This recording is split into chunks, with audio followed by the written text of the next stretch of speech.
Well, hi, this is Mr. Outdoors. You know, we get a lot of letters from people saying, where can I go fish in the Twin Cities area? And there's just about any place. You can do some pretty good fishing right at Lake Calhoun or Lake of the Isles or Lake Harriet and Lake Nokomis. They all have a lot of good fish in them. But really, there's not a lot of places in the Twin Cities that you can go and really enjoy a wilderness-like experience. And what I mean by that is it's that opportunity to go out and feel like you're completely alone. Well, there is one spot right here in downtown Minneapolis, at least downtown by the definition of the Minneapolis City Council, where you can go and get that feeling of being completely by yourself. And of course, I'm talking about right here on the east bank of the river at Riverplace. The east bank of the river in downtown Minneapolis is one of the loneliest places in town. We're here at Pillsbury Park, right below Main Street in southeast Minneapolis, and as you can see, this was once a fairly well-developed area, but it somehow has just become completely empty. We need to seek out the answers to why this is... What? Wouldn't you know our luck, it happens to be Penny Petersen, noted neighborhood historian and kind of an expert on this part of the town. Thank you, Vic. Well, what brings you to these promiscuous parts anyhow? Well, I was having too many people in my house, and I decided to come down here and be lonely for a while, until I met you, of course. You certainly have picked the right spot about it. Well, I was kind of wondering, you know, this used to be a pretty well-developed area. It was one of the birthplaces of the city of Minneapolis, and it looks like it sort of was born, grew up, and died. What's happened here? Mismanagement, Vic. Mismanagement. How so? Well, historically, this part of the world was first claimed by Franklin Steele. He was a storekeeper at Fort Snelling, and he first laid his claim here in 1837. And he thought he'd developed the water power here, but he wasn't very good at managing things. And so the power, the money, etc., all migrated to the west bank of the river, now known as Minneapolis. So even though St. Anthony was founded first, it was swallowed by Minneapolis in 1872. So it was badly managed all the way along the line. Well, some of the stuff that's around us here are still going concerns. For example, up here we have the Pillsbury A Mill that's been grinding it out now for over 100 years, I guess. This is true. It was built in 1881 by the architect L.S. Buffington. It's really a very magnificent building, and unfortunately, it's not used as much as it could be.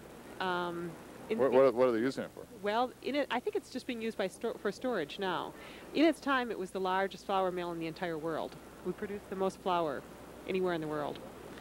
Of course, by that time, it had been taken over by the Pillsburys, this side of the river.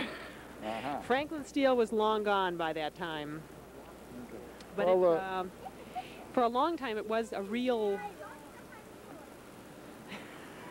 It was a real part of the economic life of Minneapolis.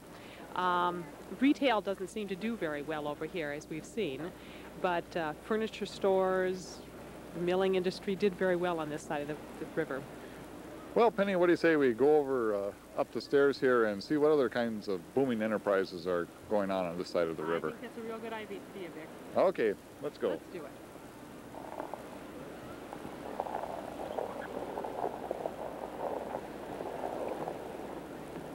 Say, what's this big sewer? It looks like it's coming out of the flour mill here, Penny. I noticed that smells pretty bad around here. Well, indeed it does. What that is an old tail race. As you probably know, these mills were run on water power. And a little further upstream, the water would come in, turn the turbines, and the water would have to exit. And what you see there is a tail race. But is that water came out. Is that what's making the horrendous stink that we're picking up right now? I think there's just a lot of stagnant water here. Yeah, I'll say. Okay, well, let's move on. Okay, we'll let Well, Penny, we have kind of a inspiring cataract here that maybe you could describe for us. Well, it's somewhat man-made, Victor, but there again, the falls, as they were known 150 years ago, really don't exist anymore. They've all been dammed up and controlled. Starting in 1868, the falls began to go out. So this is a man-made cataract. I believe it's attached to the NSP hydroelectric plant. What do you mean the falls were going out? The falls were going out. The falls had a limestone ledge, beneath them, and that kept them smoothly flowing. But that was eroding, and then another guy by the name of William Eastman decided to build a tunnel underneath the falls, which completely brought them out. At that point, they had to put an apron over the falls. That tunnel collapsed, I believe. Oh, yes, indeed. And fortunately, no one was killed. But Eastman lost his money. well, some of his money. He lived to He must have been getting those revenue bonds from the city back then, too. There were some government subsidies. You're actually right about that, Vic, even back then. The tunnel collapsed. The falls, which were already eroding, went out.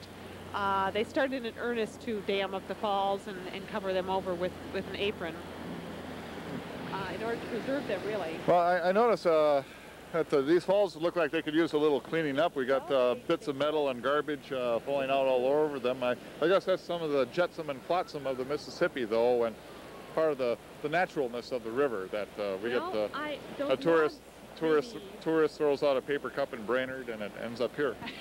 Well, I don't know about the logs. There's several other pieces of debris here. Yes. Attention Kmart shoppers. Your missing cart has been found. Yes. Yes. Okay. Well, let's move on here. Stone Arch Bridge, of course, one of Minneapolis's another one of Minneapolis's lonely landmarks, Penny. And unfortunately, yes.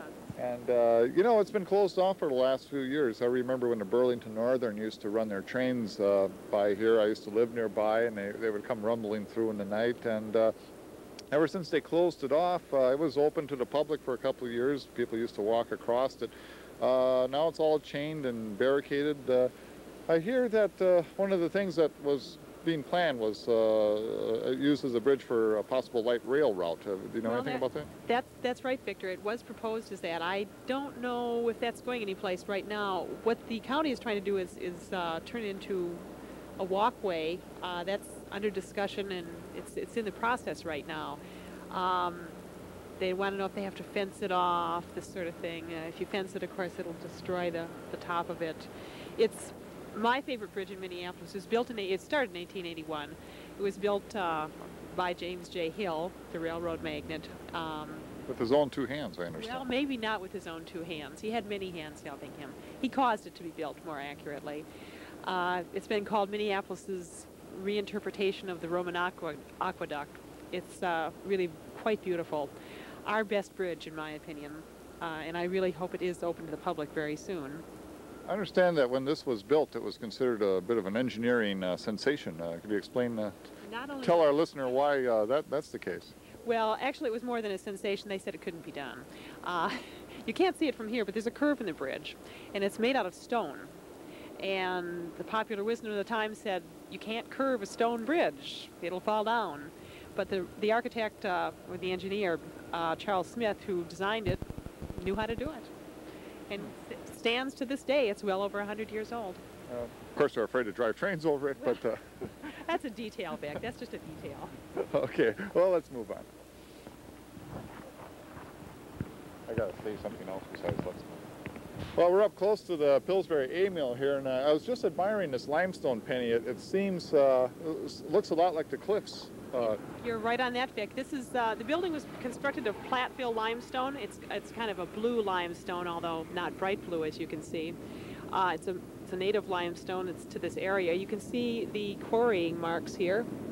If you get a close-up of that, you can see where it was quarried out of the cliffs. The stone has been it's dressed, but it's considered rusticated because it's not perfectly smooth. It gives the building a nice textured look. See in the distance. Well, that's especially true, and if you just walk along, you really get a sense of really the kind of the old world craftsmanship that went into a building like this. The thick walls, how thick are the walls? No, I'm not really sure. They're several feet thick, but I'm not. Well, I can see right here we got a block that starts here, and it looks to be a good 2 feet thick just on this block, and then it continues on some gooky yellow stuff here, and danger. Well, what kind of cake are you going to be baking tonight, Penny? Bug cake. Bug cake. Sounds good. Okay, well, you talked a little bit when we were down by the river about bad management sort of being a demise of this end of town, and maybe this is a good segue to get into that a little bit more, Penny. Well, Victor, you're right on that. I have to say, when Riverplace was first proposed, I was very much opposed to it because I thought it would ruin the historic ambience of the neighborhood. I'm willing to admit I was wrong, because historically the businesses on this side of the river have been mismanaged, and Riverplace is no exception. So they're carrying out the historic ideal. Well, St. Anthony, Maine is not to be outdone by Riverplace, is going down the tubes too. True. They've both been extremely badly managed. Bad management is their hallmark. So really, Riverplace was historically correct. I was wrong. Okay, well maybe we can take a look at some of the near historical buildings that have been put in place now that they're part of the whole historical. Once having gone up and failed, they're now part of the historical matrix of the whole neighborhood, I suppose. True. Well, originally, actually, we're standing by Satterley Salisbury building. It was built around the turn of the century. It was a mattress factory, and because it wasn't festive retail, it was actually quite successful for quite a while. People had real jobs there. They produced a useful product, mattresses, and it was successful up to a point. But historic mismanagement did take over. You're right. Well, that's reassuring. That's part of the faith of the place, and well, let's look around and see what else has been put inside this area here. This is full of people right here, over here at the. You're certainly right there, Vic. You know, a friend of mine who's a writer said that she loves this area, and I said, well, why do you like this area? And she said, well, I hate people, and I need time to be alone and write. So when her kids get her down, she just comes down here to write, and no one bothers her. Well, it looks like a nice place, but it must be tough to be a waiter for some of these restaurants here. Now, I'll own up that it's a little chilly out here today, but still, it's a nice fall day. It's not too bad. Yes, you're right, Vic, but it's empty, so nothing much has changed, really. Yeah, well, so we go up a little further here. I see a sign that says Third Coast Live Music. And I guess Third Coast is a reference to the fact that this isn't either the East Coast or the West Coast, but the Third Coast, and that's the coast of the Mississippi. That's right. Right. Which is a long coast. Probably much longer than the other coasts that we think of as shoreline. Well, I mean, they are shoreline, but I suspect the Mississippi might be longer. Okay, well, now this is one of the attempts by current management to bring people to the area. With live music and that sort of thing. Has that been successful? It hasn't been a problem. It has been nice and quiet. See, I live in this neighborhood, and you wouldn't want too many people here, so it's been very quiet here. The brickwork of the street has a bit of a history. When I was new to the Twin Cities, one of my first experiences ever seeing a political person live and in the flesh was down here on Nicollet Island on July 4th, 1976. And Hubert Humphrey was alive then, and he was dedicating this whole area. And he talked about how, you know, by golly, we're going to have those bricks put back in those streets, and they're going to be smooth as silk. And but they had to redo that job, didn't they? Indeed, they did. About 1976, as a CETA project, they had a bunch of young people, for lack of a better word, laying stones down here. In an attempt to make it look historically correct, they laid them very badly, as if the old streets were purposely made badly, as opposed to the ravages. Well, sort of that old world bad craftsmanship that you tried to recreate. Yes, that's true. Just last year, I believe it was, they had to redo these bricks because they simply were too bad. So they put down bricks as opposed to stone, and they're a little smoother. Yeah, we were driving over them, and actually was able to make it all the way from one end of the street to the other, and keep all the parts of my car on. Yeah, they've made some improvements there. So it's okay, quite well, over here we have the bustling organic village market, and it's just teeming with people and produce today. Well, as you can see, yes, that's right. It's really quite busy. Well, no, actually, it's completely empty, and I guess it's not open today because. But this is another one of those plazas that they've built in here that are just full of people. Oh, yes, as you can see. There's a fellow right I think there. There's a guy there, actually. Okay, there's well. one person there. Actually, what the plaza is enclosed by on one side is the Upton building, and that is a very interesting building. It's the light brick building there. And it was built in 1855 by the Upton brothers. And actually, unlike many of the subsequent developments... That's a pretty handsome building. It's very handsome. It housed offices and shops. There's hardware stores there, grocery stores, which were quite successful. I think they were successful because they served a real community need. You may not have much use for scented candles, but you do have to buy groceries. There's no grocery stores in the current development. I mean, there was one. They had one at one time here with St. Anthony, Maine, but that's gone. That's true. There's no grocery stores down here. No hardware stores either. Well, maybe we can cross the street and get a closer look at some of the buildings idea, over here, and maybe we can even have a chance to visit with some of the people if any happen by, You never know. and see what they think of this area now. We might find a couple people out here. Well, we're outside Gringolet. Well, it used to be Gringolet Books in St. Anthony, Maine, and this actually is one of the oldest buildings in Minneapolis, I understand. Well, yes, it is. It's right next door to the Upton block that we were just talking about. That was built in 1855. These are actually two buildings, Martin and Morrison. There were two different men building these. It was completed in 1858, and like the Upton block, it contained a number of what might be called real businesses. There was a bookstore there, John Heckman, which he's no longer there either, just like Gringolet. Yeah, but he's probably dead. Yeah. Yes, he died eventually. There was a druggist here. There was a number of... Well, we have drug dealers in this neighborhood now. But that's true. That hasn't changed a bit. You're right. There was, next door, it no longer stands, John Pillsbury had his store down here. He sold hardware, is that correct? He sold hardware, yes. Like the Upton brothers, he sold hardware, and he went on to be governor of the state. Not as a result of selling hardware, though, I don't think. So this was a thriving business community. Well, but being an honest tradesman in hardware is the kind of thing that can build up your reputation among your townspeople, well, so of that course, that's true. or townsmen in those days, since women couldn't vote. So Good old days, Vic. The good old days. That's the way I've always seen them. Yes. But so this was Pillsbury's hardware store. Well, that was the next building down. That building no longer stands, but this was it was a row. It was a commercial row. The next building down is not quite the same building that. This town seems to have it in for Pillsbury. His hardware store has been torn down. His mansion over in southeast Minneapolis was torn down about 20 years ago, I think. 1964. Yeah. 1964. Yeah, that's 20 years.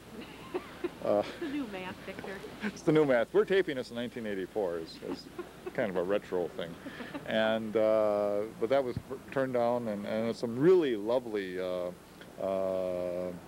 ugly townhouses over there now. That's true. Pillsbury Court. The name remains, but the building is gone.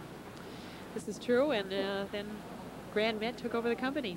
Kind of an honor to have that they named those ugly townhouses in honor of what used to be his magnificent mansion. I'm sure he would have been pleased, yeah. I'm sure he was. We'll go on here. Let's go on to Riverplace. Okay, well, Penny, we're here inside Riverplace, and this was a new development, at least comparatively, that was built, starting about 10 years ago, I believe. Right. And, well, it's pretty quiet here right now. Of course, every time I've ever been in here, it's been pretty quiet, except for an occasional weird person that walks in through here. We're sitting here at a table. I suppose it kind of looks like we could wait here a long time before a waiter or waitress comes, because there's no one actually serving food in this place right now. You've got that right, Vic. We could wait a very, very long time. What we're sitting in is called the Exposition Hall. Mm-hmm. Now, that was named for a building that disappeared many years ago. The old Exposition Hall was built in 1886, and it was torn down about 1948.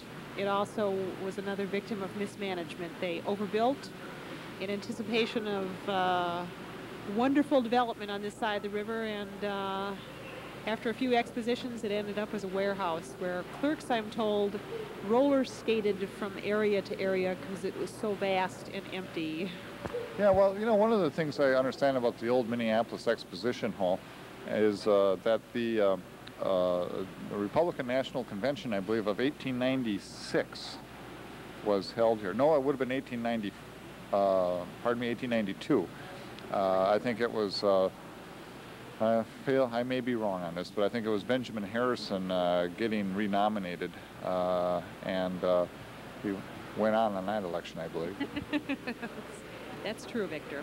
But they had a lot of trouble with that convention, because even though they had this huge, magnificent exposition hall, there really wasn't much in a line of hotel rooms and a lot of fun-loving Republican delegates. Believe it or not, they actually had some in those days. That was before the religious right took over. And anyhow, a lot of fun-loving delegates came here, and they had to stay in people's houses and stuff because they just didn't have the hotel rooms. And Twin Cities hasn't hosted a national political convention ever since. Well, that's not to say you can't have a lot of fun in people's houses, but you're right. We haven't hosted one since, but we do seem to have a lot of empty hotel rooms now, though, so that we could. Okay, now after the exposition hall was torn down in the 1940s, what got built here? Well, part of this was the site of, let's see, part of it was Coke development. The other thing that was here is, well, what is here now. That was the old Coca-Cola bottling plant. Right, and that, I'm sorry, I misspoke. Part of this is the old Chronic warehouse. This was called the Exposition Hall, but the Exposition Hall stood a little ways away from here. This is actually the Chronic warehouse that housed furniture manufacture. Back in when the furniture business stopped on the east side for a variety of reasons, it housed various warehouses sort of things. Back in the 70s, artists started moving in here, and they were displaced. Yeah, I remember right prior to Riverplace being built, the old Chronic warehouse had been renovated, and privately, they didn't use public money, and the place was full of artists. That's true, Victor. That's true. They used the right of eminent domain, I believe, was what they took it under, and the artists were kicked out, and now it's empty. Well, that's progress for you, but it just wasn't as much fun to have artists there as it is to have spacious shops. That's right, spacious empty shops. Very spacious shops right, in which you could roam around in. Okay. Right. Security guards over at Riverplace just told us that we had to leave the premises. I guess we have to get permission in order to go into a publicly subsidized space and talk about it. But so we're back outside here. That's the American way, Vic. Behind us is something called the Spanish Steps, and I imagine that it was called that because there's a long and kind of a storied Spanish tradition here with the east bank of the river. Want to tell us the story behind the story? Well, the story behind the story. The Spanish Steps the real Spanish Steps are located in Rome, and lots of people hang out there and have all sorts of fine times there. There's really no story here. It's just something the developer thought would be fun. There's no Spanish influence here. There's called the Old French Church at the top, no Spanish there. It was actually built by the Universalists in 1857. 1957? 1857, Vic. It was taken over by a French congregation, Catholic congregation, in 1877. It was purchased from the Universalists. But the Spanish Steps, they're just it's just a made-up name, I'm afraid, Victor. It's quite disappointing, I know. You can't get Spanish lessons there. There's well, we'll skip the Spanish Steps. We're going to walk over here. I understand there's really a fabulous plaza. They call it the People Generating Plaza. The People Generating Plaza. And I want to see these people get generated. Yes, well. Okay, let's go. Penny, this is what's called the People Generating Plaza out here, and this was a name that was chosen for the by the developer of this space. That's right. As you can see, there's no people being generated here. It's we're the only people here, I'm afraid, Vic. What we see in back here is what was known as the old Ryan Livery Stable. It wasn't located here originally. It was over on 2nd Avenue Northeast. It was moved here at great expense, and as far as I can see... Why did they move it? To give the place a historic air, I guess. It's kind of empty. There's no longer sits in its original site, so a lot of its historic value is lost. Okay. It's most unfortunate, if you ask me. But a lot of stuff has been brought in here. It looks like a tough place to bring in horses. You know. Well, it would be hard. It would be hard. The bridge over there used to be up further north Minneapolis. Is the old Broadway Bridge. It's the span of a Broadway bridge. That's not part of the area either. That's just more pretend history, as we call it. Once you take a building off of its original site, it loses a lot of its value. There were some federal rules guarding use of historic places, and are they able to maintain that some of those federal exemptions that used to exist for taxes once they were moved? No, I'm afraid none of the tax breaks apply down here. But That's the city moved it down here anyhow. the city moved it down here anyway, so it didn't cost anything, as they say, except in taxpayer dollars. So But we look across over here, and I see we have a Sim security guard person here. What's up? You guys are probably supposed to get permission to do it. Well, isn't this public? No, this isn't public. we'll stand out Over in there the is street. public. Well, Vic, it looks even emptier from this point of view, I have to say. It's, Well, I guess everybody has to have permission to come here, and well, you know, that may be a reason why it's so empty. You know, I hadn't really thought of that before. It's true that just millions of dollars were poured into this place and public subsidies, but it somehow became private property as a result.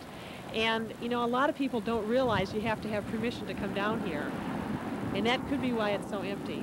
So, well, yeah, I guess you're sort of implied you have permission to come down here if you have money in your pocket or going to a bar or a restaurant. I'm not even sure that that's But it's not true. exactly a come down and hang around kind of place. Well, no. And so I don't know how they're going to generate people in the people generating plaza if you can't hang around. We aren't even allowed to, much less hang around long enough to get to like each other. That's you know, right. so. That's so true, Victor. So I think the lesson we've learned here is mismanagement is still in place down here. So all you history buffs don't have to worry. Oh, okay. Well, it's And you need permission to come down I guess here. it's followed true to historical form. It's great to be able to do an entire episode of Twin Cities tonight outdoors without being confined in that cramped, dank, smoke-filled studio that we have over there on Plymouth Avenue, North Minneapolis. Well, I suppose it's not really smoke-filled, but it's been a wonderful tour with neighborhood historian Penny Petersen of the east bank of the river. And I want to thank you, dear viewer, for watching, and be sure to tune in again next time when we'll have another exciting and interesting episode of Twin Cities Tonight. Thank you and good night.